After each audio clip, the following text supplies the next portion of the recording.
திருச்சிற்றம்பலம். தென்னாடுடைய சிவனே போற்றி. எந்நாட்டவர்க்கும் இறைவா போற்றி. ஏகம்பத்துரையந்தாய் போற்றி. பாகம் பெண்ணொரு ஆனாய் போற்றி. அண்ணாமலையும் மன்னா போற்றி. கண்ணார் அமுதக் கடலே போற்றி. காவாய் கனகத்திரளே போற்றி. கையிலை மலையானே போற்றி போற்றி. நமச்சிவாய வாழ்க, நாதன் தாள் வாழ்க. அன்பர்களுக்கு ஆன்ம வணக்கம். நீங்கள் கேட்டுக்கொண்டிருப்பதும் பார்த்து கொண்டிருப்பதும் சிகாரம் சைவநெறி பாடசாலை என்கிற டெலிகிராம் சேனல் மூலம் ஒவ்வொரு நாளும் அதிகாலை 5:20 மணிக்கு திருநெறிய தமிழோசை என்கிற தலைப்பின் கீழே 12 திருமுறை பாராயணம் செய்து வருகிறோம். அந்த வகையிலே சிவபெருமானுடைய பெரும் கருணையினாலே திருமூல நாயனார் இயற்றிய திருமந்திரம் என்கிற நூலை பாராயண முறையில் அல்லாமல் ஒரு நாளைக்கு ஒரு பாடல் அல்லது 2 பாடல் வீதம்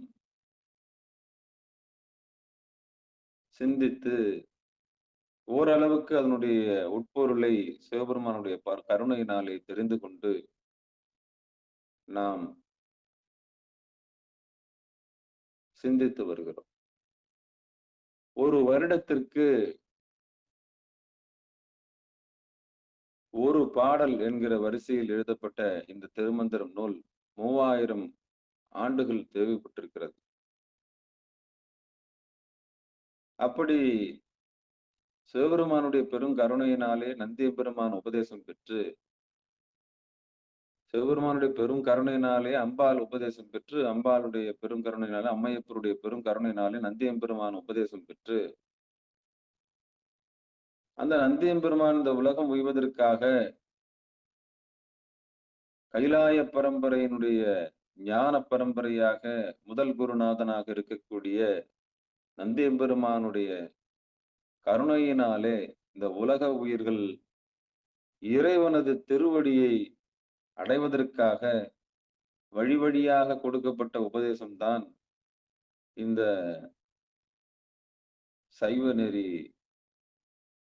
உபதேசம். இந்த உபதேசத்தின் மூலமாக உயிர்கள் தன் பாச வினைகளிலிருந்து பாசத்திலிருந்து விடுபட்டு தன்னறிவு பெற்று பதி அறிவு பெறுவதற்கு ஒரு களமாக அமைந்தது. இந்த ஞான உபதேச பரம்பரையை கைலாய பரம்பரை என்று ஆதீனங்கள் சொல்லிக் கொள்கிறது. ஆதியில் இறைவன் அம்மைக்கும், பிறகு அம்மையப்பரும் இருவரும் சேர்ந்து நந்திக்கும், பிறகு நந்தி எம்பெருமானுடைய பெரும் கருணையினாலே சனகாதி முனிவர்களுக்கும் ரிஷிமார்களுக்கும் ரிஷி பத்தினிகளுக்கும் உபதேசமாக வழங்கப்பட்ட இந்த சிவபெருமானுடைய திருவடியை பார்க்கும் கலை திருமூல நாயனாருக்கும் வழங்கப்பட்டது. நந்தியம்பெருமானுடைய பெரும் கருணையினாலே மூலன் அருளாலே இந்த திருமந்திரம் நூல் படைக்கப்பட்டது. அப்படி வழி வழியாக உண்மையை தெரிந்து கொள்வதற்கு, இந்த உலகம் உய்வதற்கு ஒரு பெரிய பேரு, மிகப்பெரிய வாசலை திறந்து வைத்தது இந்த திருமந்திரம் நூல்.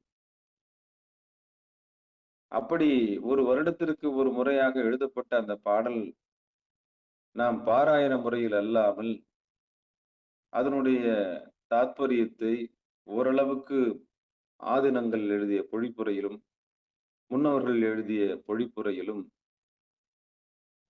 சிந்தித்து அதனை கடந்து வருகிறோம். பார்த்து வருகிறோம். அந்த வகையிலே நம்முடைய நிகழ்ச்சிக்கு வருகை தந்துள்ள அத்துணை அடியார் பெருமக்களுடைய பொன்னார் திருவடிகளையும் மனம் மொழி மெய்களாலே வணங்கி வருக வருக என்று வரவேற்று அவர்களுடைய பொற்பாதங்களை மனம் மொழி மெய்களாலே வணங்கி நிகழ்ச்சிக்குள் இனிதன் நுழைவோம். நுழைவதற்கு முன்பதாக பன்னிரு திருமுறை ஆசிரியர் துதி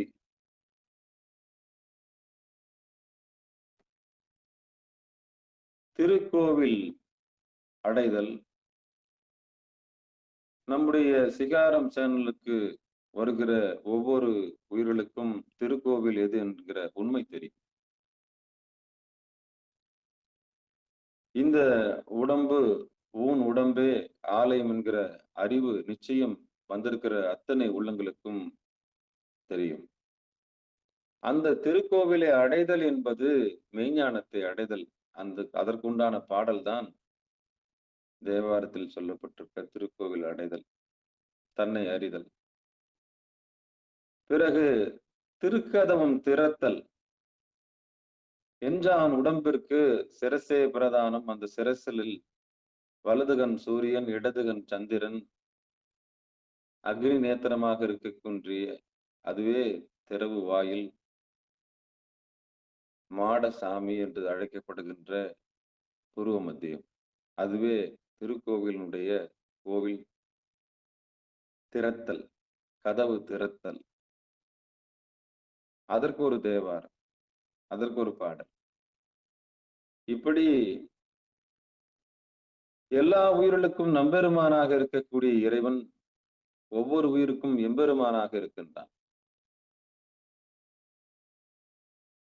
எல்லாரையும் ரட்சிக்கின்ற இறைவன் நம்மை தனிப்பட்ட முறையில் ரட்சிக்கும் போது எம்பெருமானாகின்றான். உலக உயிர்களுடைய இயக்கத்தில் அவன் நம்பெருமானாக காட்சி கொடுத்து இறைவனாக இருக்கின்றான். அப்படி உள்ளே இருக்கக்கூடிய எம்பெருமானை ஒருபோதும் எழுப்ப முடியாது. ஒருபோதும் அவனை எழுப்ப முடியாது. அவன் துயில் கொள்ளுதல் நம் உடலை சோர்விலிருந்து நீக்கி உற்சாகப்படுத்துவதற்காகத்தான். கலங்கமற்ற இருக்கக்கூடிய இறைவனை கலங்கமுள்ள இந்த உலகத்திற்கு கொண்டு வருவதற்காக திருப்பள்ளி எழுச்சி என்று நினைத்துக் கொண்டிருக்கின்றோம். இறைவனுக்கு இரண்டு நிலைமை. ஒன்று கலங்கம் இல்லாமல் இருப்பது, இன்னொன்று கலங்கமுற்று இருப்பது. என்ன சாமி சொல்றீங்க? ஆமா, இறைவனுக்கு எப்பொழுதும் இரண்டு நிலைமை உண்டு. ஒரு உயிர் நன்றாக தூங்கும் பொழுது கலங்கம் இல்லாமல் இருக்கிறது. அந்த உயிர் எழுந்தவுடன் சலனம் ஏற்பட்டு மனம் உற்பத்தியாகிறது. அங்கேயே கலக்கம் துவங்கி விடுகிறது. சலனமில்லாத இருந்த அந்த உயிர் மனம் என்னும் கருவியினாலே கலங்கமுற்று யான் எனது என்ற மிகப்பெரிய சாகரத்துக்குள் இந்த உலகம் என்கிற நிலைமைக்கு வருகிறது. கலங்கமில்லாதிருந்த இறைவன் உயிர்களின் பொருட்டு மனம் என்னும் கலக்கத்தில் அந்த கடலில் கலந்து பிறகு அழுக்கு என்னும் இந்த மண்ணாகிய இந்த ஜடத்தை நான் என்கிற நிலைமையை கொண்டு கலங்கி நிற்கின்றான். இப்படி கலங்கி இருக்கின்றவன் வேறாயிருக்கின்றான். இந்த வேறாக இருக்கின்ற இறைவன் சற்று பக்தி வந்தவுடன் உடனாக இருக்கின்றான். இப்படி உடனாக இருக்கின்ற இறைவன் கலங்கிய நிலையிலிருந்து கலங்கமற்ற நிலைக்கு போகும்போது நம்மோடு ஒன்றாக இருக்கின்றான். இதுவே சகலம் நிஷ்கலத்துவம் என்று சமஸ்கிருதத்தில் சொல்லப்படுகிறது. இறைவன் ஒருவனே, அவன் எல்லா உயிர்களுக்கும் கலங்கமற்றதிலிருந்து கலங்கமுள்ளவனாக இருக்கும் பொழுது ராகதுவேஷாதிகள் என்று சொல்லக்கூடிய விருப்பு வெறுப்பு என்கிற ஒரு ஆளுமைக்கு வந்து யான் எனது என்கிற பிடிப்புக்கு ஆளாகி இறைவன் தன்னை தனிமைப்படுத்திக் கொள்கிறான். அதாவது உயிர்கள் கடை தேறுவதற்காக வினைகளை கழிக்கும் பொருட்டு ஒவ்வொரு உயிருக்கும் ஒன்றாய், உடனாய், வேறாய் இருக்கின்றான். இப்படி கலங்கமுள்ள நிலையிலிருந்து கலங்கமற்ற நிலைக்கு செல்வதுதான் ஆன்மீகம். நாம் கலந்திருக்கின்ற அப்படி உள்ளே கலந்திருக்கின்ற இறைவனை எழுப்ப முடியாது. இந்த மனம்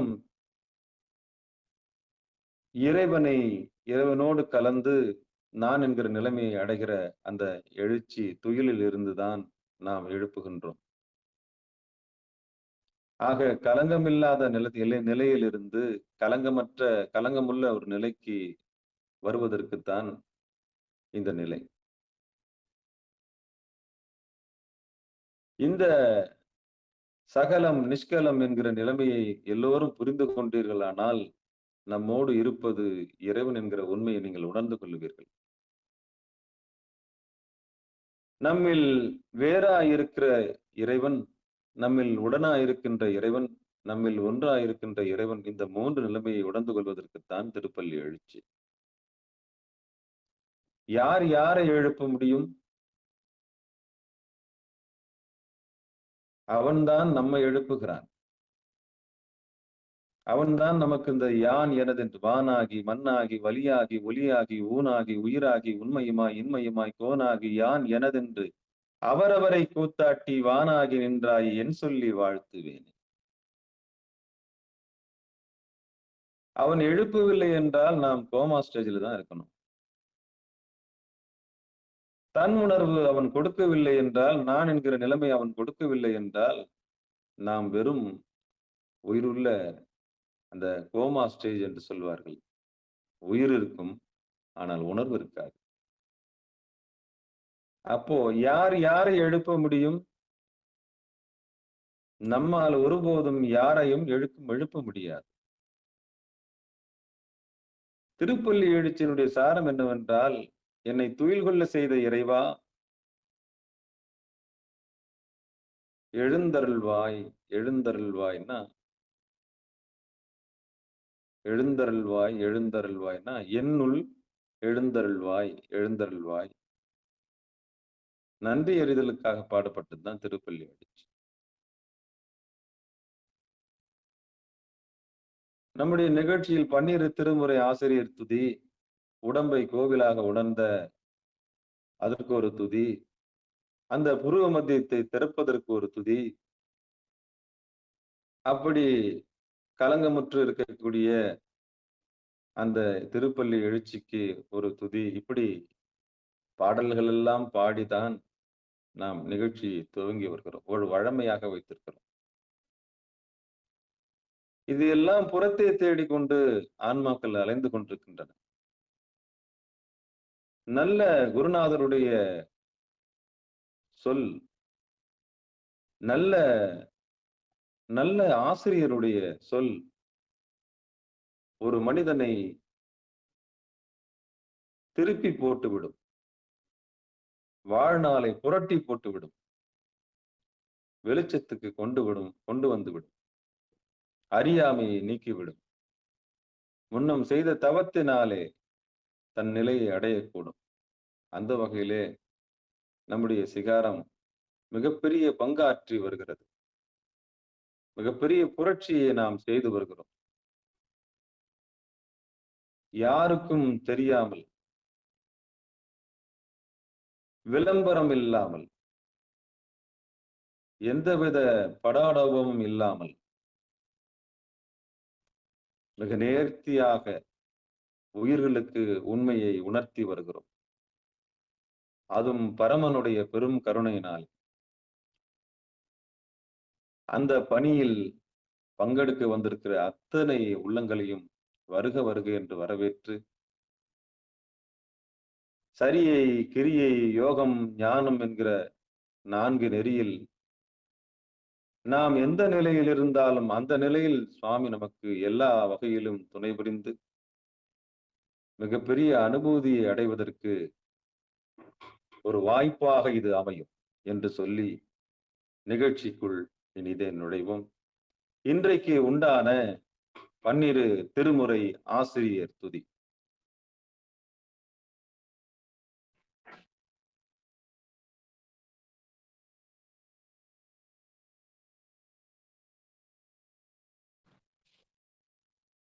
திருச்சிற்றம்பலம். ஊழியர்கோன் வெப்பு ஒழித்த புகலியர்கோன் கழல் போற்றி ஆழிமிசை கல்மிதப்பில் அணைந்த பிரான் அடி போற்றி வாழி திரு நாவலூர் வந்தொண்டர் பதம் போற்றி ஊழிமலி திருவாத ஊரர் திரு தாள் போற்றி. அடுத்து பன்னிரு திருமுறை ஆசிரியர் துதி. செண்பகல்யம்மா படிக்கிறீங்களா? வாய்ப்பு இருக்கா? சரி, சிவபெருமான் அடியேனே படிச்சிடுறேன். திருஞான சம்பந்தர் நாவரசர் சுந்தரர் திருவாதபூரர் மற்றை திருமாளிகை தேவர் சேந்தனார் கருவூரர் தில்லு பூந்துருத்தி நம்பி வருஞான கண்டராதித்தர் வேணாட்டடிகள் வாய்ந்த திருவாலி அமுத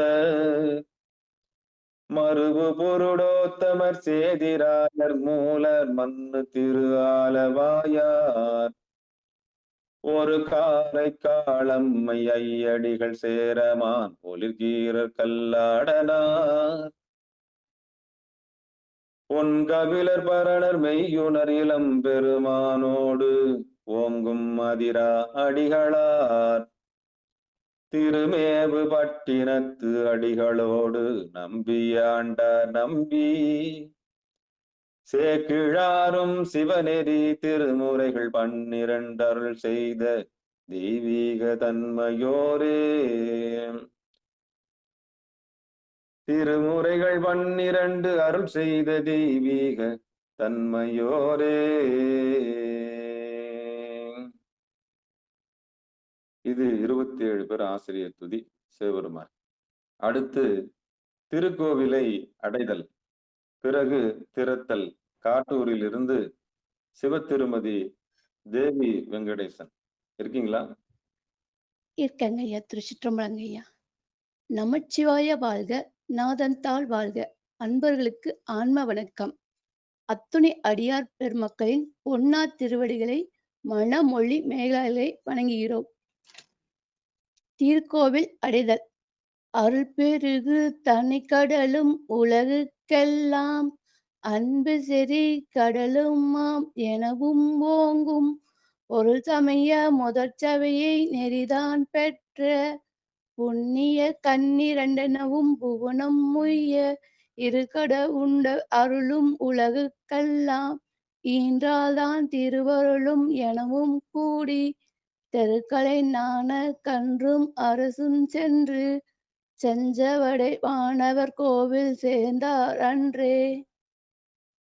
திருக்கதவும் திறத்தல். பெருமான் பேரானந்தத்து பிரியாதிருக்க பெற்றிருக்காள் அருமான் உற்றே பிள்ளை நீ அம்மா அலங்கி அரற்றாதே.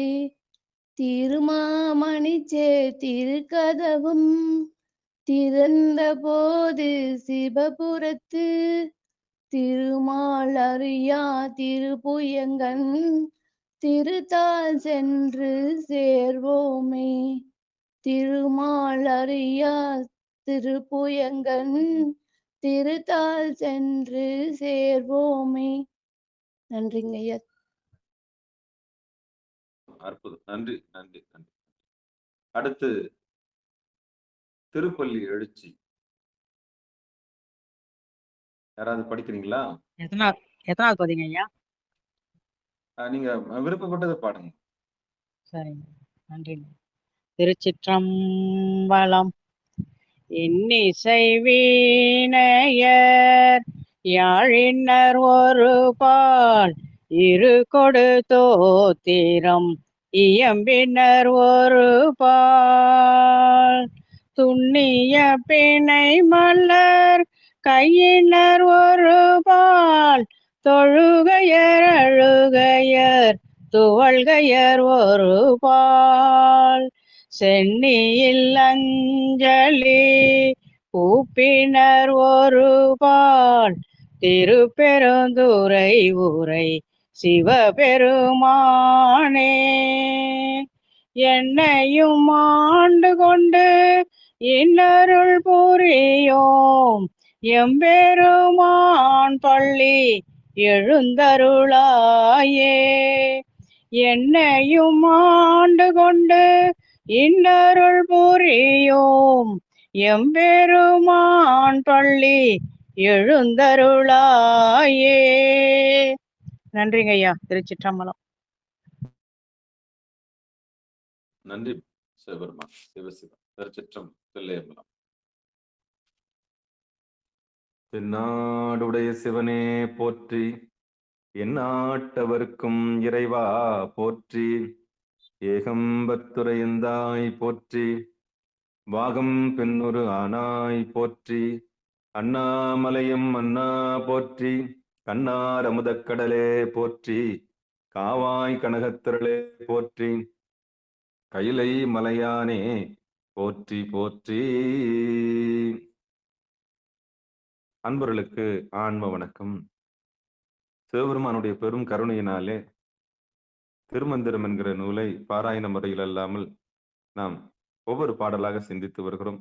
அந்த வகையிலே நம்முடைய அறியாமை நீக்கிய அனைத்து குருநாதர்களுடைய நாம் பிறந்து வளர்ந்து நமக்கு தாய் தந்தையாக வந்திருக்கக்கூடிய பெற்றோர்கள், இந்த உலகத்தில் நமக்கு துன்பத்தை கொடுத்து நமக்கு இறைவனுடைய திருவடியை காண்பித்த அத்துணை, நாம் எல்லாம் எதிரி என்று நினைத்து கொண்டிருந்த அத்தனை பேரும் நமக்கு குருநாதர் தான். ஏன்னா அவங்க இல்லைன்னா நாம் இந்த நிலைக்கு வந்திருக்க முடியாது. யாரெல்லாம் நம்மை கிண்டல் செய்தார்களோ, யாரெல்லாம் நம்மை கேளிக்கைக்கு ஆளாக்கினார்களோ, யாரெல்லாம் நம்மை அவமானப்படுத்தினார்களோ, அவர்கள் எல்லாம் நமக்கு குருநாதர்களாக இருந்திருக்கிறார்கள். அப்போ நம்மை யார் துன்புறுத்துகிறார்களோ, கேவலப்படுத்துகிறார்களோ, அவரெல்லாம் சாமி தான். நம்மை வருத்தி அவருடைய திருப்பாதத்திற்கு கொண்டு வந்து சேர்ப்பதற்கு அவர்கள் எல்லாம் ஒரு மூல காரணமாக இருந்திருக்கிறார்கள். ஆக நம் வாழ்நாளில் நம் திருவடியை, இறைவனுடைய திருவடியை அடைவதற்கு எத்தனை துன்பங்கள் யாரால் எங்கெங்கெல்லாம் விளைந்ததோ அதையெல்லாம் திருவருள் கருணையாக எடுத்துக்கொண்டு அவர்கள் எல்லாம் மனமாற நன்றி சொல்லி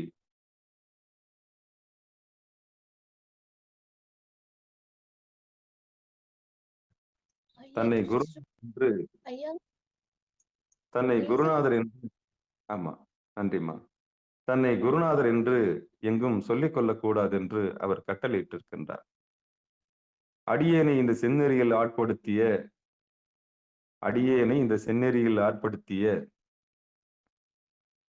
அறியாமை நீக்கிய எங்களுக்கெல்லாம் ஞான பிதா என்று அழைக்கக்கூடிய, ஞானத்திற்கு பிதாவாக இருக்கக்கூடிய சுவாமி சிவானந்த பரமஹம்சருடைய பொற்பாதங்களை மனமொழி மெய்களாலை வணங்கி, அடியனுடைய உடல் பொருள் ஆவியெல்லாம் அவருடைய திருவடிகளை சமர்ப்பித்து, ஆனால் ஒருபோதும் அவர் அதை கேட்கவில்லை. உன்னிடம் இருக்கிற பீடி, சிகரெட், அபின்னு, பாக்கு, புயல, தண்ணி, கஞ்சனா, ஏதாவது கெட்ட பழக்கம், நீ செய்த தவறுகள், நீ உண்மைக்கு புறம்பாக மனச்சாட்சிக்கு விரோதமாக செய்த அத்தனை செயல்களையும் அடியனுக்கு கொடுத்து விடு தட்சணையாக என்று சொல்லிதான் அவர் ஈஸ்வரனை நமக்கு சுட்டி காண்பித்தார். அடியேன் வியந்து போன மிகப்பெரிய குருநாதர்களில் கடைசியாக நான் வியந்தது சுவாமி சிவானந்த பரமஹம்சரிடம். பொருள் வரிக்கக்கூடிய இந்த உலகத்தில் அருளோடு நமக்கு வழங்கிய மிகப்பெரிய உபதேசம்தான் இந்த அடியேன் உங்களுக்கு முன்னால் இந்த அடியேன் பேசிக் கொண்டிருக்கின்றேன். என்னை ஞானமாக படைத்தது. நல்லதோர் வீணை செய்து புழுதியில் இடுவதுண்டோ சொல்லடி சிவசக்தி என்று பாரதி சொல்லுவது போல, என்னையும் ஆளாக்கிய பெருமை, என்னையும் ஒரு ஆளாக்கிய பெருமை சுவாமி சிவானந்த பரமஹம்சருக்கு உண்டு. அவர் உபதேசத்திற்கு அவர் கேட்ட தட்சணை வியந்து போனேன். நீ இதற்கு முன்னால் செய்த பாவங்கள் மொத்தம் என்னிடம் கொடுத்து விடு. யாருக்காவது துரோகம் செய்திருந்தாலும், யாருக்காவது நீ இன்னா செய்திருந்தாலும் சரி, இன்னா செய்தாரை ஒருத்தல் அவர் நன்மையும் செய்து விடல் என்பது போல, உபதேசம் பெறுவதற்கு முன்பதாக உன்னை உறுத்திக் கொண்டிருக்கின்ற அத்தனை செய்தியும் எம்மிடத்தில் ஒப்படைத்து தட்சணையாக கொடுத்து விடு. ஆனால் மீண்டும் அந்த செய்தியை செய்யக்கூடாது. அந்த செய்கையை நீ செய்யக்கூடாது.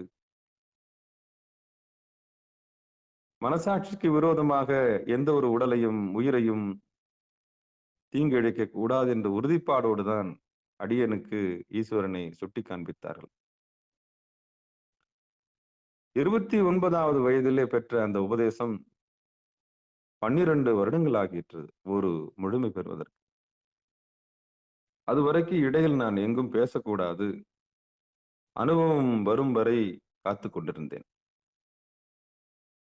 ஒரு உபதேசம் பெற்று ஒரு சாதகன் பயிற்சி செய்வதற்கு 12 வருடங்கள் தேவைப்படுகிறது.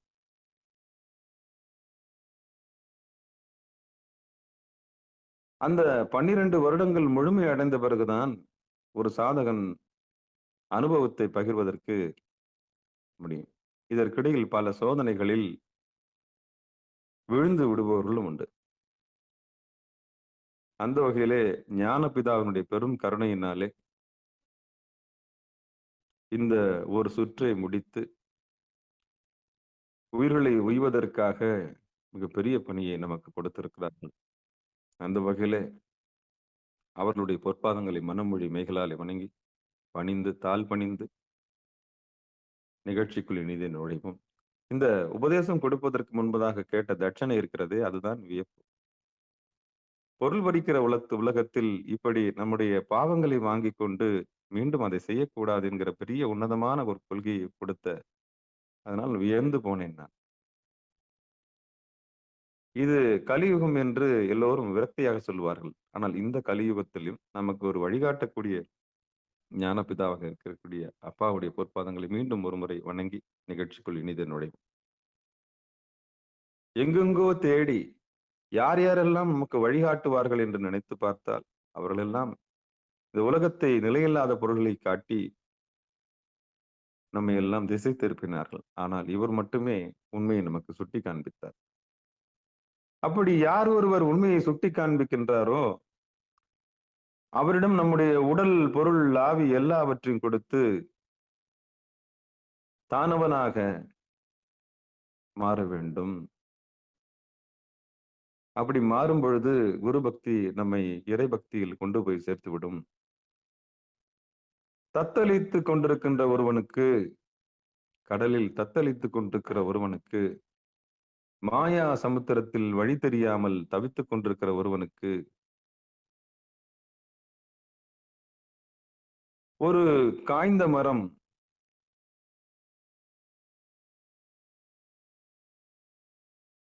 நீண்ட நாள் தண்ணீர் மிதந்து கொண்டிருக்கின்ற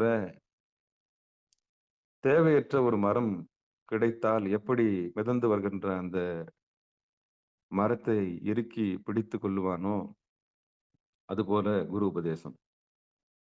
இந்த மாயா சமுத்திரத்தில் வழி தெரியாமல் தவித்துக் கொண்டிருக்கிற ஆன்மாக்களுக்கு குருநாதர் ஒரு கட்டுமரம் போல் வருகிறார். இறுக்கி பிடித்து கொண்டு அதனை கொண்டு கரையேறுவதற்குண்டான மார்க்கத்தை நாம் தெரிந்து கொள்ள வேண்டும். என்னதான் நீச்சல் தெரிந்திருந்தாலும் போராட முடியாது. ஓரளவுக்கு தான் போராட முடியும். அப்படி தவித்துக் கொண்டிருக்கின்ற உயிர்களுக்கு இதுதான் திருவடி என்று சொல்லி ஒரு கட்டுமரம் போல் நமக்கு வந்து அந்த பாழும் கிணற்றிலே நாம் விழுந்து சாவதற்கு முன்பதாக ஒரு ஆலமரத்தின் விழுது நமக்கு கிடைத்தால் எப்படி இருக்குமோ, படிக்கட்டே இல்லாத கிணற்றில் விழுந்த ஒரு உயிருக்கு எங்கிருந்தோ கிடைத்த ஒரு விழுது எப்படி ஒரு மிகப்பெரிய உபாயத்தை தருமோ, இந்த ஆணவம், கன்மம், மாயை என்னும் மிகப்பெரிய மாயா சமுத்திரத்தில் விழுந்திருக்கிற நமக்கு ஞான உபதேசம் என்னும் கட்டுமரம் கிடைத்து, குருநாதருடைய திருவடி கிடைத்து, குருநாதருடைய பெரும் கருணையினாலே சுவாமியுடைய திருவடி கிடைத்து, வீடு பேறு அடைவதென்பது மிகப்பெரிய உன்னதமான செயல். அதுதான் அற்புதம். அப்படி விழுது கிடைத்தும், அப்படி ஒரு கட்டுமரம் கிடைத்தும், அதை தத்திக் கொள்ளாத, ஏறிக்கொள்ளாத உயிர்கள் கரை ஏறுவதே இல்லை. அது கால ஓட்டத்தில் மீண்டும் யோனியில் புகுந்து கொள்ளக்கூடிய வாய்ப்பு இருக்கிறது. அது பிறவி சக்கரத்தில் விழுந்துவிடும். யாரெல்லாம் அந்த உபாயத்தை கண்டுபிடித்தார்களோ அவர்கள் எல்லாம் அந்த கட்டுமரத்தை இறுக்கி பிடித்துக் கொண்டு குருநாதருடைய திருவடியை பிடித்துக் கொண்டு எம்பெருமானுடைய திருவடியை அடைய முயற்சி செய்வார்கள். அவர்களுக்கே மறுபிறவி இல்லை.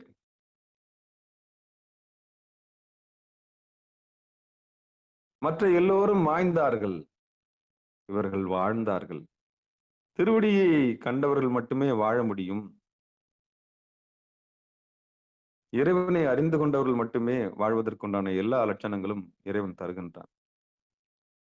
மற்றவர்கள் எல்லாம் வீழ்ந்தார்கள், நரகத்தில் வீழ்ந்தார்கள். ஒரு மனிதனுக்கு நல்ல தாய் தந்தை, பிறகு ஆசான், பிறகு இறைவனுடைய திருவடி. இது நிச்சயம் மாதா, பிதா, குரு, தெய்வம்.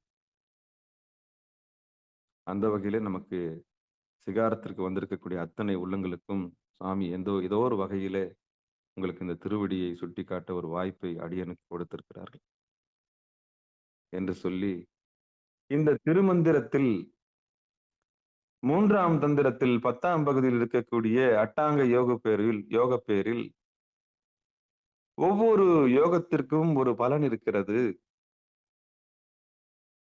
அந்த பலனுடைய வரிசையை நாம் ஒவ்வொரு நாளும் பார்த்து வருகிறோம்.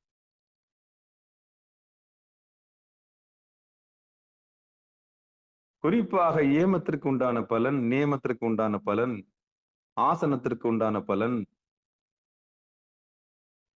பிராணாயாமத்திற்கு உண்டான பலன், பிரத்யாகாரத்துக்கு உண்டான பலன், தாரணைக்கு உண்டான பலன், தியானத்துக்கு உண்டான பலன், இது வரைக்கும் பார்த்தோம்.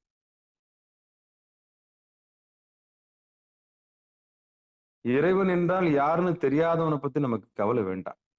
நாத்திகனை பற்றி கவலை இல்லை. கடவுள் இல்லை என்பவர்களை பற்றி நமக்கு கவலையே இல்லை. கடவுள் இருக்கு என்று சொல்லி அலைகிற உயிர்களை பற்றி தான் நமக்கு கவலை.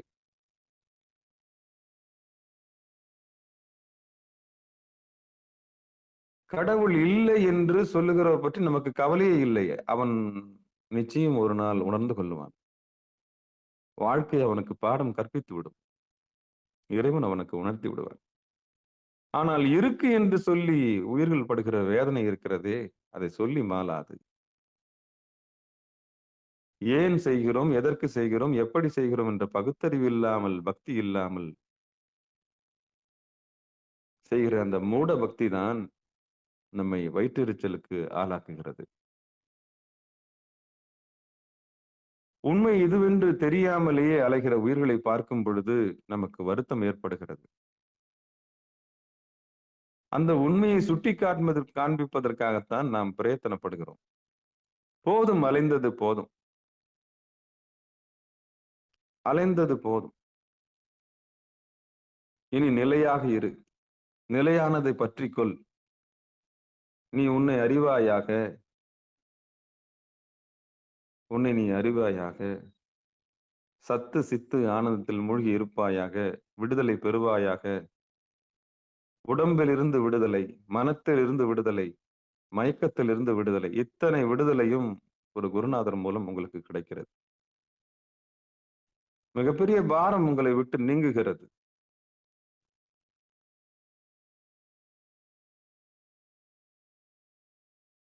எல்லாவற்றையும் நான் என்கிற ஒரு பொதி சுமக்கும் கழுதையைப் போல சுமந்த நமக்கு ஒரு ஆசானுடைய பார்வை நமக்கு நம் மீது பட்டு, சுமப்பவன் யார் என்கிற அறிவை நமக்கு சொல்லி, அந்த நான் என்கிற பாரத்தை நீக்கி, தான் என்கிற கர்வத்தை நீக்கி, மயக்கத்தை நீக்கி, இறைவனுடைய திருவடியை தனக்கும், தன் தலைவனுக்கும் அறிவுறுத்தி, திருவடியை தனக்கும், அதற்கு மேல் தன் தலைவன் இருக்கிறான் என்கிற ஒரு உண்மையையும் ஒரு குருநாதர் நமக்கு சுட்டி காண்பிக்கின்றார். ஆக குருவருள் இல்லை என்றால் திருவருள் இல்லை. எந்தவித எதிர்பார்ப்பும் இல்லாத அந்த குருநாதர் உங்களுக்கு கொடுக்கக்கூடிய செய்தி மிகப்பெரிய வெளிச்சத்தை உங்களுக்குள் ஏற்படுத்தும். இந்த உண்மை ஏன் உங்களுக்கு போதிக்கப்படுகிறது என்று சொன்னால், நீங்கள் நாளைக்கு கலங்கரை விளக்கம் போல எந்தவித எதிர்பார்ப்பும் இல்லாத உங்களுக்கு உபதேசிக்கப்பட்ட இந்த உண்மையை நீங்களும் பொருள் நோக்கம் கொண்டு செயல்படாமல், அருள் நோக்கம் கொண்டு உயிர்களுக்கு உதவி செய்யவே இந்த உண்மை உங்களுக்கு பகிரப்படுகிறது. இறைவனை சுட்டி காண்பிப்பதற்கு, இல்லை தொட்டு காண்பிப்பதற்கு ஒருவன் பணம் பறிப்பானானால், அவன் குருநாதருடைய அருளை இழந்து கடி நரகத்திற்கு காரிருளில் சென்று விடுவான்.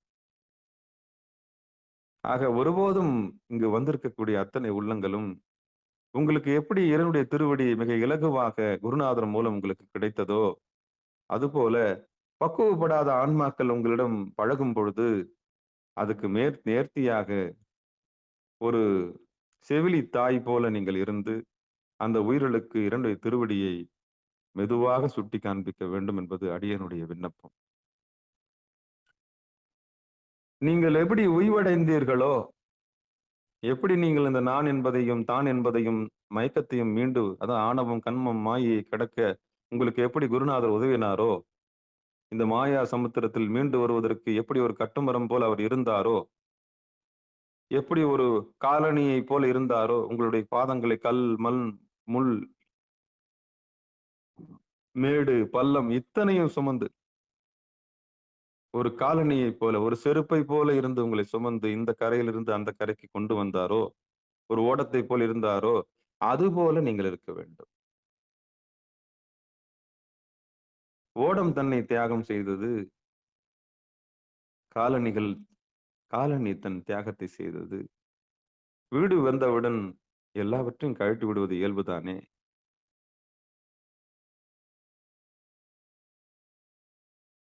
அதுபோலதான் ஒரு குருநாதர் வீடு வரைக்கும், உங்களுடைய வீடு பேறு அடைவது வரைக்கும் ஒரு பிணத்தை எரிக்கிற குச்சை போல தேவைப்படுவார். வீடு பேறு அடைந்த பிறகு அவர் தேவைப்பட அவசியமே இல்லை. நீங்கள் அதுவாகவே மாறிவிடுகிறீர்கள். நீங்கள் அவராகவே மாறிவிடுகிறீர்கள். இந்த ஒரு சம்பவம் நடப்பதற்கு பணிவு மிக அவசியம். குருநாதருக்கும் உங்களுக்கும் ஒரு காதல் அவசியம். அவரை நீங்கள் காதலிக்க வேண்டும். எதிர்பார்க்காமல் காதலிக்க வேண்டும். வஞ்சனை இல்லாமல் காதலிக்க வேண்டும். அப்பொழுதுதான் ஒரு உருமாற்றம் உங்களுக்குள் நடக்கும்.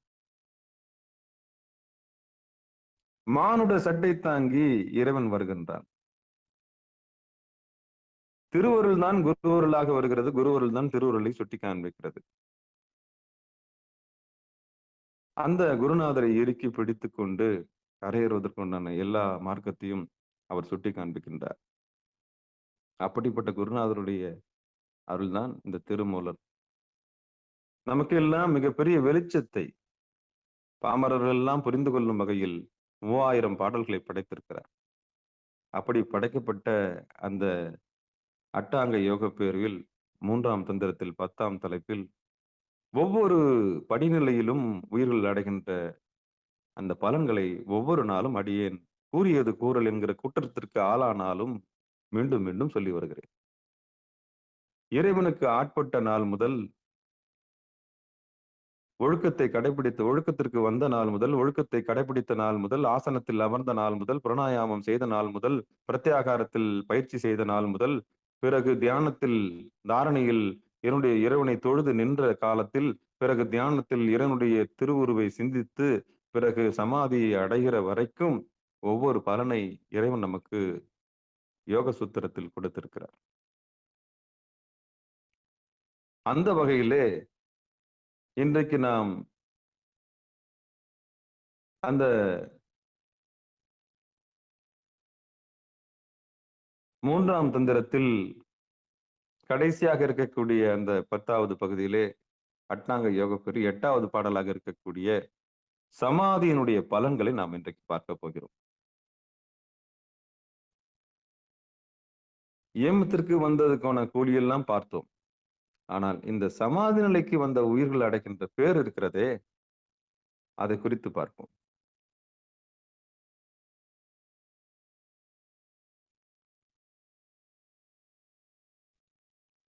பாடல். காரியமான உபாதியை தான் கடந்து தாரிய காரணம் எழுந்ததன் பாலுர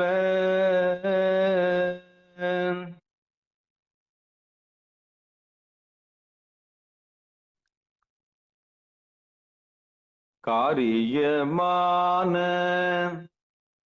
உபாதியை தான் கடந்து தாரிய காரணம் எழுந்தன் பாலுர வாரிய காரணம் மாய தவத்திடை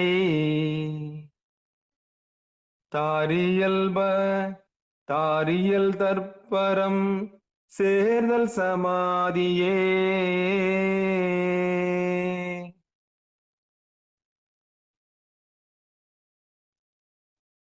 காரியமான உபாதியை தான் கடந்து தாரிய காரணம் எழுந்தன் பாலுர ஆரிய காரண மாய தவத்திடை தாரியல் தற்பரம் சேர்தல் சமாதியே.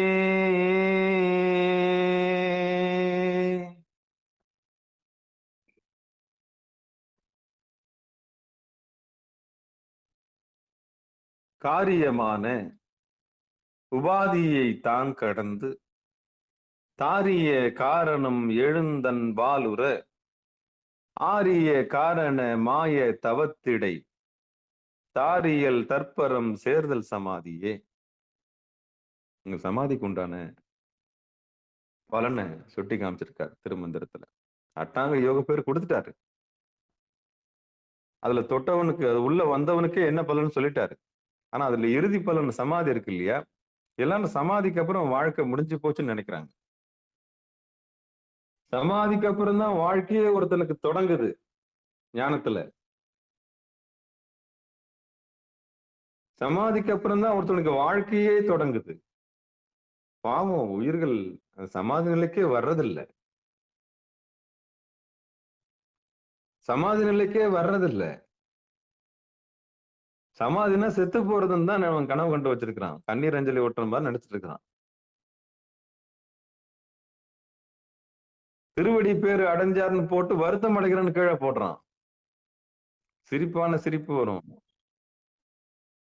வருத்தத்துடன் தெரிவித்துக் கொள்ளும் கைலாய பதவி அடைந்தார்னு. சிரிக்கிறதா அழுவுறதான்னு தெரியாது. ஒருத்தனுடைய மரணத்துல தான் தெரியும் அவன் எவ்வளவு உழைச்சிருக்கான்றது.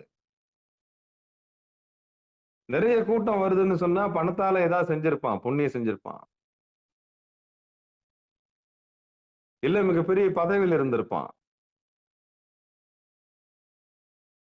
இல்ல கைமாத்து வேலை செஞ்சிருப்பான், இங்க வாங்கி அங்க கொடுத்திருப்பான், பல பேருடைய வாழ்க்கைக்கு மிகப்பெரிய மூலாதாரம் இருந்திருப்பான் பொருள் உலகத்துல. ஆனா ஒரு சிவாச்சாரியார் சிவபெருமானை வழிபட்டவனுக்கு இந்த இயமம் நியமம் ஆசனம் பிராணாயாமம் பிரத்யாகாரம் தாரணை தியானம் சமாதி நிலைக்கு வந்தவனுக்கு எப்படி இருக்கும் தெரியுமா? தன்னடக்கம் இருக்கும்.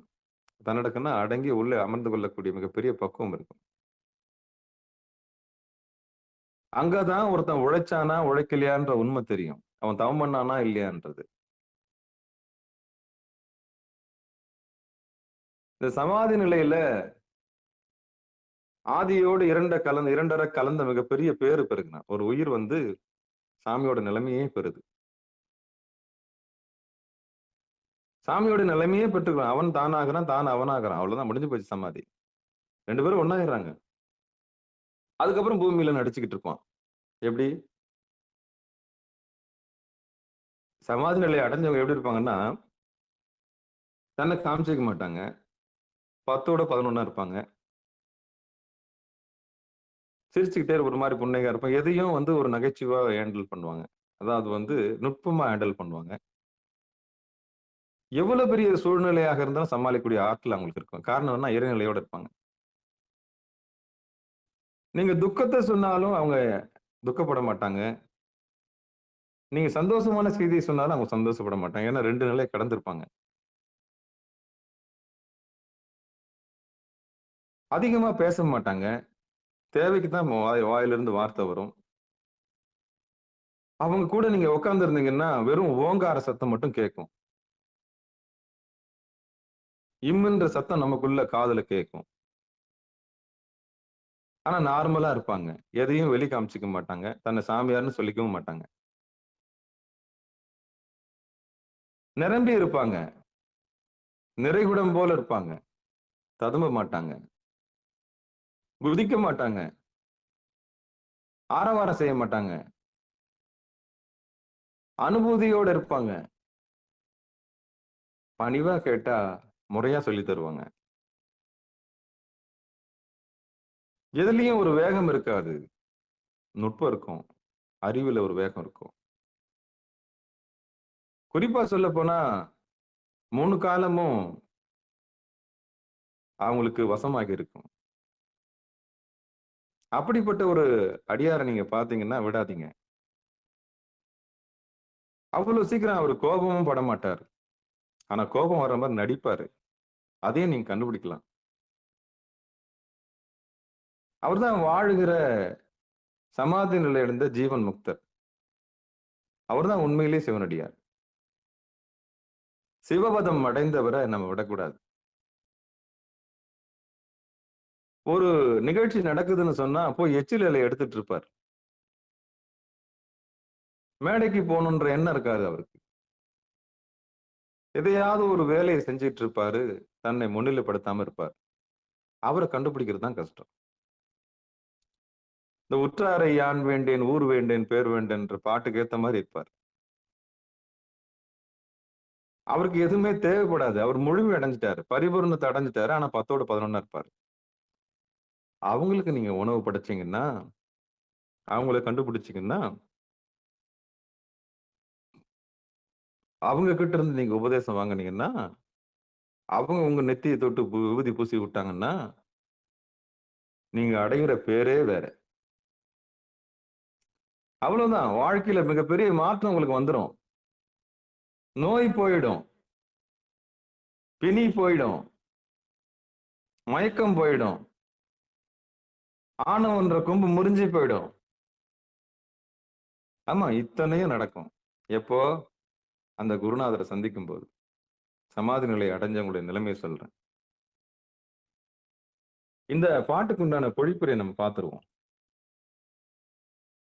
தாத்து விதங்களாகிய தனு கரண புவன போகம் என்னும் அனைத்து பந்தங்களையும் கடந்த பின்பு அவற்றிலிருந்து நிரம்பிய காரணமாகிய தத்துவங்கள் 7ஆனது இயல்பும் தன் அறிவிடத்தை இனிதே விளங்கி தோன்றவும் இடையராது கிளைத்து வருகின்ற வினையாகிய காரணம் கெட்டொழியவும்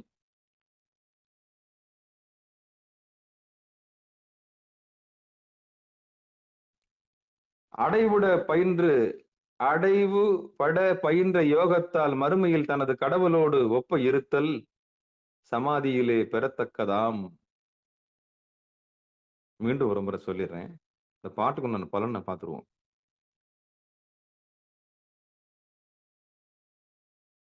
தாத்து விதங்களாகிய தனு கரணம் புவனம் போகம் என்னும் அனைத்து பந்தங்களையும் கடந்த பின்பு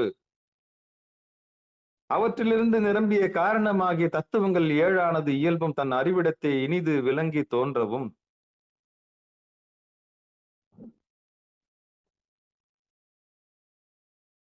இடையராது கிளைத்து வருகின்ற வினையாகிய காரணம் கெட்டொழியவும்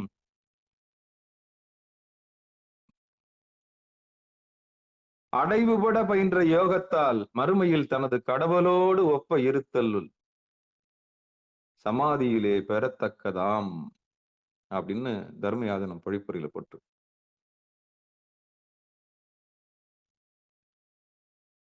ஒரு சாதகன் இந்த 8வது நிலைக்கு வந்த பிறகு அவனுக்கு உண்டான பலனை இங்கு திருமூலர் சொல்லியிருக்கிறார்.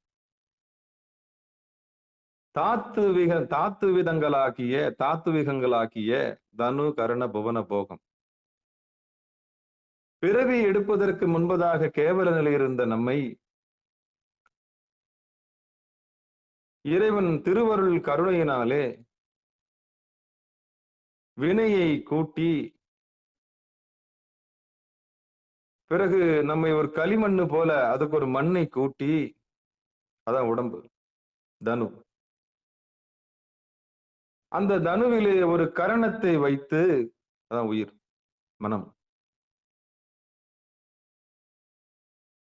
பிறகு அந்த உயிர் தன் வினையை அனுபவிப்பதற்காக இந்த உலகத்தையும் கொடுத்து, அதான் புவனம். அந்த வினையை கழித்து போகத்தை அனுபவிப்பதற்காக அனுப்பி வச்சதுதான் இந்த தன்னு கரண புவன போகம்.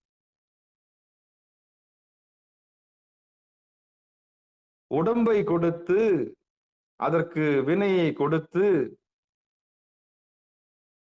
அதற்கு அனுபவிப்பதற்கு இந்த உலகத்தையும் கொடுத்து, பிரிப்பதற்கு போகத்தையும் கொடுத்து இறைவன் அனுப்பி வைக்கின்றான். இப்படி வந்த ஒரு சாதகன், வந்த நாம் எல்லோரும் இந்த தனு கரண புவன போகம் என்னும் அனைத்து பந்தங்களையும் கடந்த பின்பு, அது எப்படி இந்த உடம்பையும் இந்த மனசையும் இந்த உலகத்தையும் இந்த உலகத்துல இருக்கிற போகத்தையும் பொய்ன்னு விலகிறது. அவ்வளவு சீக்கிரம் விலக முடியுமா? அதான் குருவருள். குருவருள் இருந்தா சுட்டி காமிப்பாரு. நிலையில்லாதது சாமி அப்படின்னு சுட்டி காமிச்சு, நிலையானது எதுன்னு சுட்டி காமிச்சு நமக்கு விளக்கம் கொடுத்த பிறகு இந்த தனு கரண புவன போகத்திலிருந்து நமக்கு விடுதலை கிடைக்கும். எப்ப விடுதலை கிடைக்கும்? குருநாதருடைய அறிவு, குருநாதருடைய பார்வை நம்ம மேல பட்டதுன்னா இந்த உலகம் பொய்ன்ற உண்மை நமக்கு தெரிஞ்சிடும். அப்போ இந்த பந்தங்களை கடந்த பின்பு ஒரு சாதகன் ஒரு நிலையான இடத்துக்கு வரான். அதான் திருவடி. நீங்கெல்லாம் உண்மையிலே பேறு பெற்றவர்கள். இந்த உடம்பு தனுவை கடந்து விட்டீர்கள், கரணம் இந்த மனத்தை கடந்து விட்டீர்கள், புவனம் இந்த வினையை கடந்த இந்த உலகத்தை நீங்கள் கடந்து விட்டீர்கள். பிறகு இந்த உலகத்தில் கிடைக்கிற சுகங்கள் எல்லாம் பொய் என்று உணர்ந்து விட்டீர்கள். ஆக தனு கரண புவன போகத்தை சிகாரத்திற்கு வந்தவர்கள் கடந்து விட்டார்கள். பொய்யாயினை எல்லாம் போயகல வந்தருளி, இந்த உண்மையை தெரிந்தவர்கள் எல்லோருமே ஞானிகள் தான். அவற்றுக்கு நிரம்பிய காரணமாகிய தத்துவங்கள் 7ஆனது இயல்பும் தன் அறிவிடத்தை இனிது விளங்கி அப்படின்னு பொழிப்புரையில் சொல்லப்படுது. அந்த 7 நிலைமை என்ன? எப்போ உங்களுக்கு இந்த தனு கரண புவன போகத்திலிருந்து விடுதலை கிடைத்து விட்டதோ அப்பொழுதே உங்களுக்கு இறைத்தன்மை உங்களுக்கு வந்து விட்டது. தொடர்ந்து என்னதான் ஞானம் அடைந்தாலும் இந்த பூமி நம்மை வினையாற்றி கொண்டிருக்கவே, நம்மை வினையில் ஆழ்த்தவே செய்யும். அப்படி வினையாகிய காரணம் கெட்டொழியவும் அடைவு விட பயின்ற யோகத்தால் தவத்தில் உட்கார்ந்து இனி திருகாரியத்தை மற்றும் திருப்பணியை மட்டுமே செய்ய நாம் முயற்சி செய்வோம். இனி அவகாரியத்தில் நாம் ஈடுபட மாட்டோம். அதாவது திருப்பணி அல்லாது. இந்த மார்கழி மாசத்துல பாட்டு ஒண்ணு வரும். எம் கை எப்பணியும் செய்யற்க அப்படின்னு ஒரு வரி ஒண்ணு வரும். உனக்கு மட்டும்தான் பணி செய்யணும்.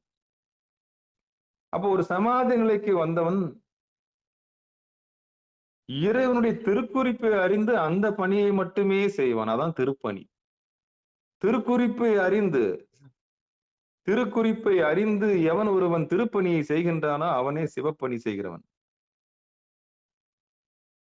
இந்த திருக்குறிப்பை அறியாமல் எவன் ஒருவன் அவப்பணியில், அதாவது சிவபெருமானுக்கு எதிரான செயல் செய்கின்றானோ அவன் வீடு பேருக்கு அருகாமையில் கூட வர இயலாது. அவன் பிறவி சக்கரத்தில் மூழ்கி விடுகின்றான். சமாதி நிலையில் வந்த ஒருவன் இந்த 7 இயல்புகள், தத்துவங்கள் சொல்லப்படுகிறது. இறைத்தன்மை,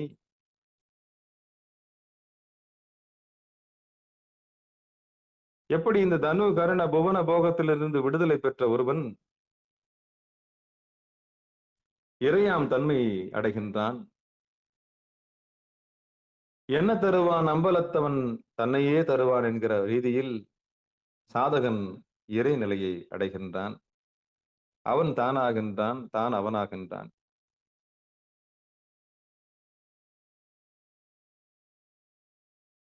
அந்த இறைத்தன்மை முற்றறிவு முற்றறிவு வந்து விடுகிறது. முற்று அறிவுனா முற்றும் அறியக்கூடிய அறிவு வந்து விடுகிறது.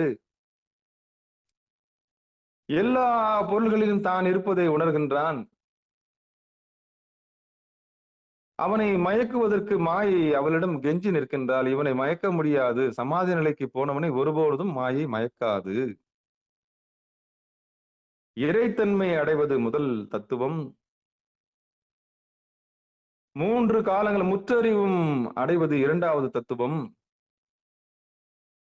எங்கும் தானாகவே இருத்தல் என்கிற ஒரு 3வது தத்துவமும், மாயை இன்மை என்கிற மிகப்பெரிய விடுதலையும், எல்லாவற்றையும் செய்யக்கூடிய ஆற்றல், அளவற்ற வன்மையும், எல்லாவற்றையும் தன் வசம் இழுக்கும் ஆற்றலும், எதிலையும் ஒன்றி உணர்தல் என்கிற மிகப்பெரிய ஒருமையும் 7 தத்துவங்களாக சொல்லப்படுகிறது. இவ்வளவும் நான் பேசுவதால் நான் ஞானி என்று நீங்கள் கருதக்கூடாது.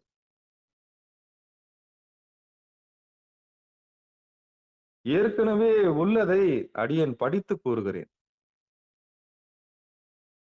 ஒரு சாதகன் இந்த நிலைக்கு வந்தால் இந்த 7 நிலைகள் இறைவனுடைய இறைத்தன்மையை பெற்று அவன் ஏகாந்தமாக இந்த மிகப்பெரிய அனுபூதியை அடைகிறான் என்கிறதை அடியேன் படித்துத்தான் சொல்லுகிறேன். இந்த நிலைக்கு நாம் எல்லோரும் முயற்சி செய்வோம் என்கிற ஒரு சக பயணியாகத்தான் உங்களுக்கு அடியேன் பகிர்ந்து வருகிறேன். நான் இவ்வளவு உண்மையை சொல்லுவதால் என்னை உயரத்திலோ மிகப்பெரிய இடத்திலோ நீங்கள் வைக்கக்கூடாது. இது பணி, இது திருப்பணி.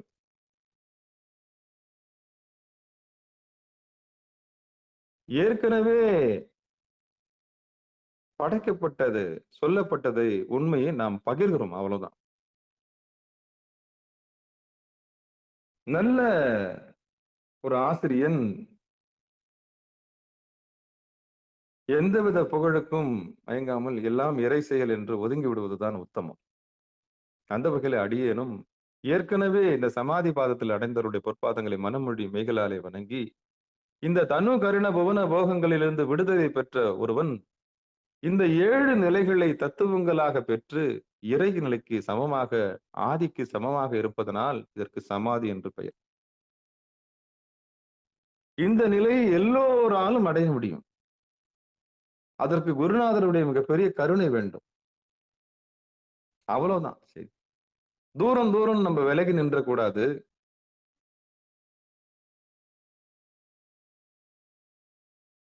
தூரம் தூரம் நம்ம விலகி நின்ற கூடாது. தூரம் இல்ல, மிக அருகாமையில தான் இருக்கு. அப்படி இந்த சமாதி நிலைக்கு வந்தவங்களுக்கு இந்த 7 நிலை நிச்சயம் வாய்க்கும்.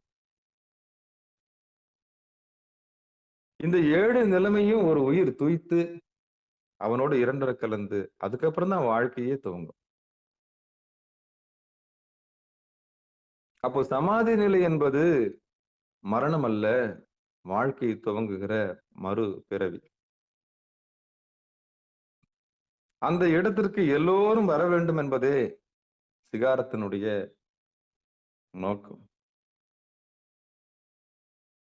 நம்முடைய சிகாரத்தினுடைய நோக்கம்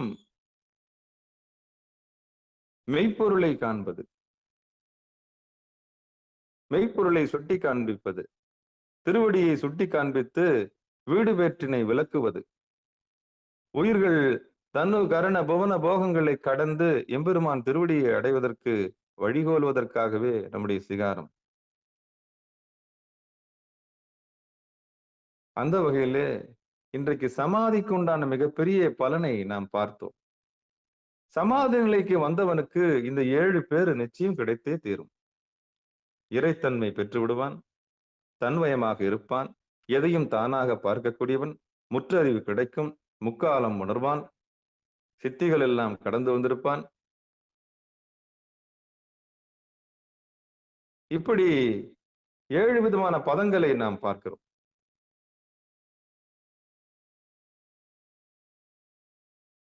ஏமத்திற்கு வந்தவனுக்கே சாமியோட பார்வை இருக்கிறது என்று சொன்னால், சமாதி நிலைக்கு வந்தவனுடைய பார்வை எப்படி இருக்கும்?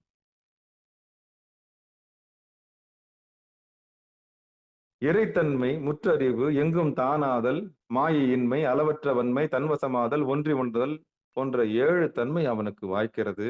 அதனால் சமாதி ஆகின்றான். சமாதின்னா இறைவனுக்கு சமமாக அவன் பூமியில் இருக்கின்றான். அது தந்தது உன் தன்னை, கொண்டது என் தன்னை, தந்தது உன் தன்னை பாட்டு இருக்கு இல்லையா, அது மாதிரிதான்.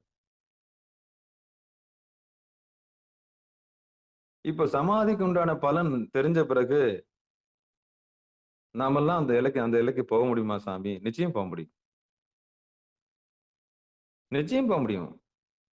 உங்களுக்கு என்ன கொடுக்கப்பட்டிருக்கு? தனு கொடுக்கப்பட்டிருக்கு. தனுன்னா உடம்பு கொடுக்கப்பட்டிருக்கு. உங்களுக்கு என்ன கொடுக்கப்பட்டிருக்கு? கருவி கரணங்கள் கொடுக்கப்பட்டிருக்கு. மனம் கொடுக்கப்பட்டிருக்கு.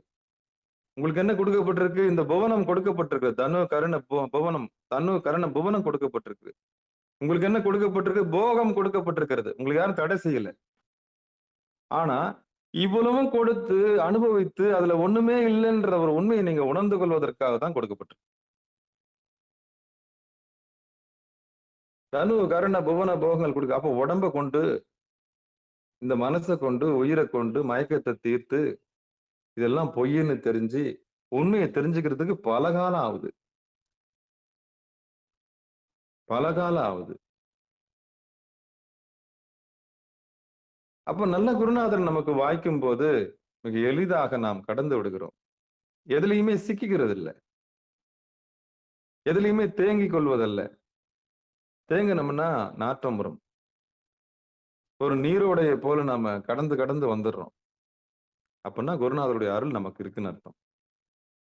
அப்படின்னு சொல்லி இந்த சமாதி காரிய மான உபாதியை தான் கடந்த ஆரிய காரணம் எழுந்தன்பால் உற வாரிய காரணமாய் தவத்திடை தாரியல் தற்பரம் சேர்தல் சமாதியே.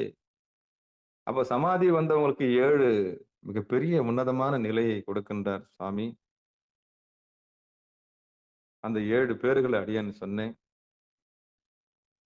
அப்படிப்பட்ட நிலையை எல்லாரும் அடையலாம், எல்லாரும் அடையலாம்னு சொல்லி சிகாரத்துக்கு வந்தவங்க எல்லாருமே மிகப்பெரிய நடமாடும்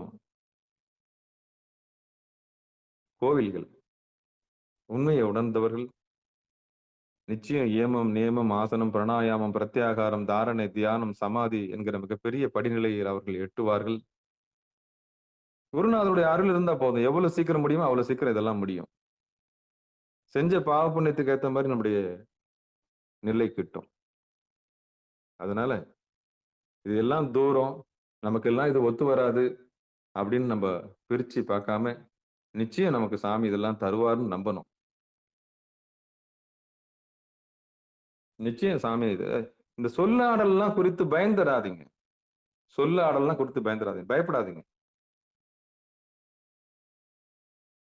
சொல்லாடல்லாம் பார்த்து பெரிய பெரிய சொல்லலாம் இருக்கு சாமி, புரியலையா? அப்படி இல்லை, புரியும். புருவ மதித்து பார்க்க பார்க்க புரியும். புரியாததெல்லாம் புரியும், தெரியாததெல்லாம் தெரியும், உணராததெல்லாம் உணர்வீங்க.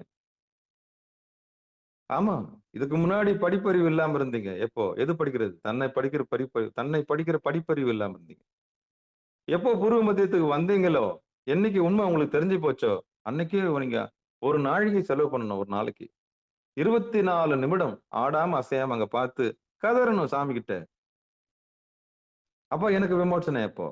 கேட்கணும், பேசணும் சாமி கிட்ட. எப்படி பேசணும் சாமி கிட்ட? ஒரு உரிமையா பேசணும். அப்பா நான் எங்க இருக்கிறீங்க சாமி? இந்த புறக்கருவிகள் எல்லாம் தூக்கி போட்டுடணும். ஏன்னா புறக்கருவிகளால் வரக்கூடியது இந்த மெய்யான அன்பு கிடையாது. நாம சாமி கிட்ட பேசுறோம்ல, அதான் உண்மையான அன்பு. அப்படி சாமி கிட்ட பேசி, அப்பா எங்க இருக்கிறீங்க? என்ன அப்படி என்ன பூமியில அப்படி விட்டுட்டீங்களே சாமி அப்படின்னு 2 பேரும் நீங்க கேஷுவலா பேச பழகுங்க. அவங்கவுங்க சாமி கிட்ட பேசுங்க. அப்படி பேசுனீங்கன்னா சாமி உங்களுக்கு உரையாடி உரையாடி உரையாடி மௌன உபதேச சம்புவா மாறுவாரு. அதுக்கப்புறம் உங்களுக்கு எல்லாம் புரிய ஆரம்பிக்கும். எவ்வளவு பெரிய புத்தகமா இருந்தாலும் அந்த புத்தகத்தின் எந்த பக்கத்தை எடுத்தாலும் உங்களுக்கு தெரிய ஆரம்பிக்கும். காரணம் என்னன்னா மூலத்தை தொட்டுட்டீங்க. திருமூலன் உடைய பெருங்கருணையினால நீங்க மூலத்தை தொட்டுட்டீங்க. சிகாரத்துக்கு வந்தவங்க எல்லாருக்கும் உண்மை தெரிஞ்சு போச்சு. அவ்வளவுதான். அப்போ 1 நிமிஷம் இல்ல, 24 நிமிஷம் உட்கார்ந்தீங்கன்னா, உங்களுக்கு எல்லா அறிவும் கைவரப்பெறும்ன்ற ஒரு உண்மையை சொல்லி, வாய்ப்பு கிடைக்கும் பொழுது நேரிலே உங்களுக்கு முதுகெலும்பு நேரா வைத்து, சென்முத்திரையை பிடித்து, அந்த திருக்கோவிலை அடையும் திறத்தல் மிகப்பெரிய கலையை அடியேன் பகிர்ந்து கொள்ளுகிறோம் என்று சொல்லி நிகழ்ச்சி இனிதே நிறைவு செய்வோம். வாழ்த்து.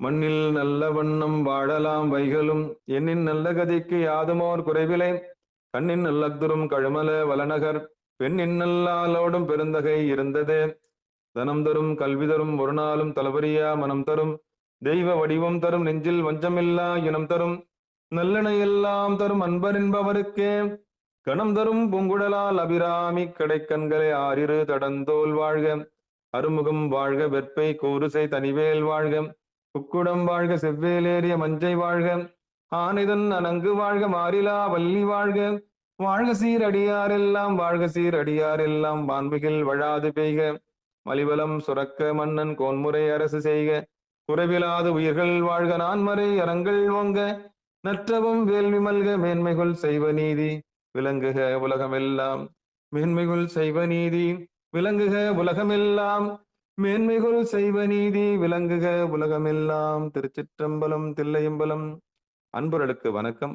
நீங்கள் கேட்டுக்கொண்டிருந்ததும் பார்த்து கொண்டிருந்ததும் சிகாரம் சைவநெறி பாடசாலை என்கிற டெலகிராம் சேனல் மூலம் ஒவ்வொரு நாளும் அதிகாலை 5:20 மணிக்கு திருநெறிய தமிழோசை என்கிற தலைப்பின் கீழே சிவபெருமானுடைய பெரும் கருணையினாலே திருமூல நாயனார் இயற்றிய திருமந்திரம் என்கிற நூலை பாராயண முறையில் அல்லாமல் ஒவ்வொரு பாடலாகவும் சிந்தித்து வருகிறோம்.